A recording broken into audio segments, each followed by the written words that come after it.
What is going on, guys? My name is Bucky Roberts and welcome to your very first tutorial in Android app development. Now, in this tutorial series, what I want to do is, first of all, I'm going to assume that you guys have never created an Android app before, but you guys do have some programming experience. So what I want to do is I want to show you guys how to develop Android apps for both the phone and the tablet from the ground up. So that's what we're going to be doing, creating some awesome apps, someone that is totally new to Android app development. However, before I begin, I want to mention this. For those of you who have been following my YouTube channel for a long time, you probably already noticed that I have another Android app development tutorial series, and the reason that I decided to make a brand new one is because that tutorial series, we actually made it a couple years ago, and since then, a lot of the software and tools that you use to develop these apps have been updated. Actually, we have a brand new piece of software called Android Studio, and I'll show you guys how to install that and use it and everything. But the software itself is a lot different than what we used to teach Android development in the past. So again, this tutorial series is pretty much just going to be updated, new, kind of more relevant. So that's why I decided to do that. So anyways, I'm going to be quiet now and let's go ahead and get started. So the very first thing we need is of course the Java JDK. Now I'm guessing that if you guys are watching this, then you already are familiar with Java, at least a little bit, and you probably already have the Java JDK installed on your computer. However, just to make sure that I cover everything 100%, if you don't have the Java JDK already installed on your computer, this is how you get it. And of course, I probably should mention this. Why do we need a Java JDK if we're making Android apps? Well, all Android apps, as well as a lot of the software itself, is made using Java. That's what language we're going to write in primarily to make these Android apps. So, of course, the Java JDK, which stands for the Java Development Kit, is the core foundation that we need before we can even think about making any Android apps. So, the website always changes, but if you go to Google and type in download Java JDK, then the first thing that's always going to pop up is the link to download this Java Development Kit. Now, if you click right here, what we want is this Java Platform JDK right there.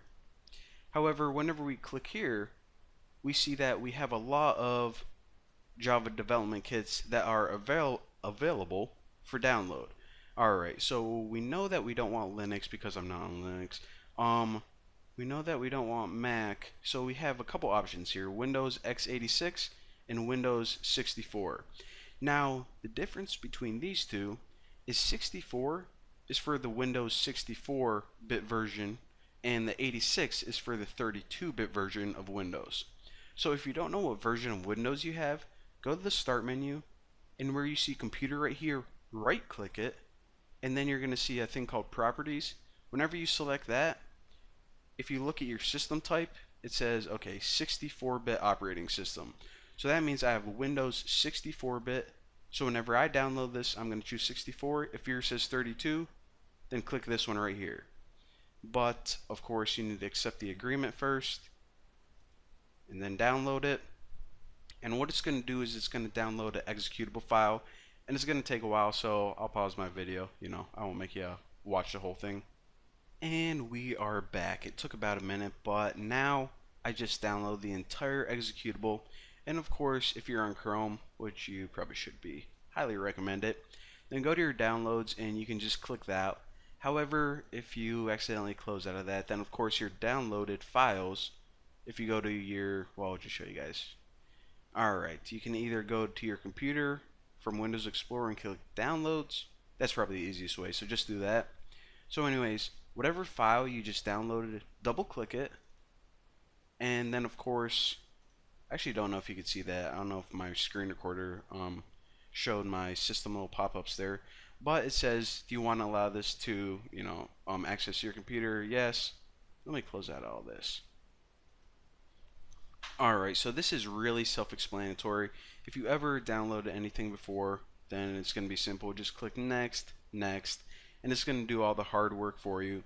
However, there's one thing once this is completely done that you guys need to follow along with. So again, if you think about skipping this entire tutorial, don't do that because you're going to miss an important step at the end. So wait for this entire thing to la la la whatever. Alright, and what you want to do is you want to make sure to leave everything in its default location, because as long as you do that and as long as you follow along, then whenever you download and install Android Studio, it's not gonna be confused looking at some weird location for anything. So make sure that you keep all the default settings whenever you're running this installer. Alright, so now we have the JDK installed on our computer. However, before we download Android Studio, what we need to do is we need to tell our computer exactly where it is. And that's because later on when we when we download Android Studio, it's going to look for that JDK. So what we need to do is we need to explicitly say, hey computer, this is where the JDK is. So go to your start menu and then click on computer and then make sure you're starting at your hard drive. So in order to get the path to this, as long as you kept everything at default during installation, it's going to be in your program files. And then if you go down to Java, double click that, and what folder you want to click on is actually the JDK. This is the Java runtime environment, the JRE. Don't worry about that. Double click the JDK, and this is actually the path you want. So what you can do now is you can actually right click any of these files, but because it's going to give you the same path, what I'm about to show you guys, but just for consistency, right click this bin and click properties. So again, this is the location that you're looking for right here, the location that your Java development kit is at. So copy that, right click and copy, and now once you have that location, close out of everything, because we have to tell our computer, alright, this is where our JDK is. So how do we do that? It's actually pretty simple. If you open your start menu again and right click computer and go to properties, you're going to see a link on the left hand side that says advanced system settings. If you click that, you're going to see this little pop-up right here. Click on the button that says environment variables. So I already have this set up because actually for this tutorial I uninstalled my Java JDK and then I reinstalled it, so just to show you guys how to do it. But you're probably aren't going to have a variable set up right here. So in order to get that, click new under user variables, and you need to name the variable Java underscore home. Make sure that everything is in capital letters, and then for the variable value, paste in that location of your JDK and hit OK. So what we're essentially doing is we're telling our computer, alright, whenever you need to work with the Java JDK, or the JDK is kind of redundant what I'm saying, but whenever Android Studio is looking for it, then it's going to look in your environment variables and it's going to say, okay, that's where all the crap I need is. So it's not literally going to say crap, but now that we have everything compatible and our computer is able to find and work with the Java JDK, it's probably getting annoying that I keep saying that, but whatever. We are now set up and ready to move on to the next step. So thank you guys for watching, and I also want to mention this before I let you guys go.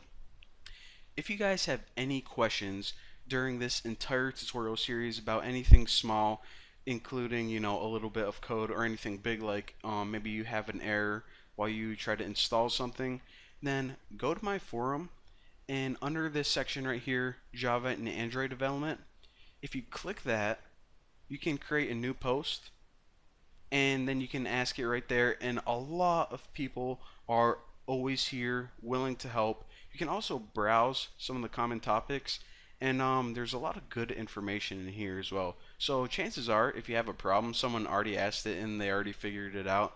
But if you can't find your answer, then go ahead and create a new post. Again, I am always on this website, and a bunch of other people loving to help you out. So for now, thank you guys for watching. In the next video, we'll go ahead and download and install Android Studio.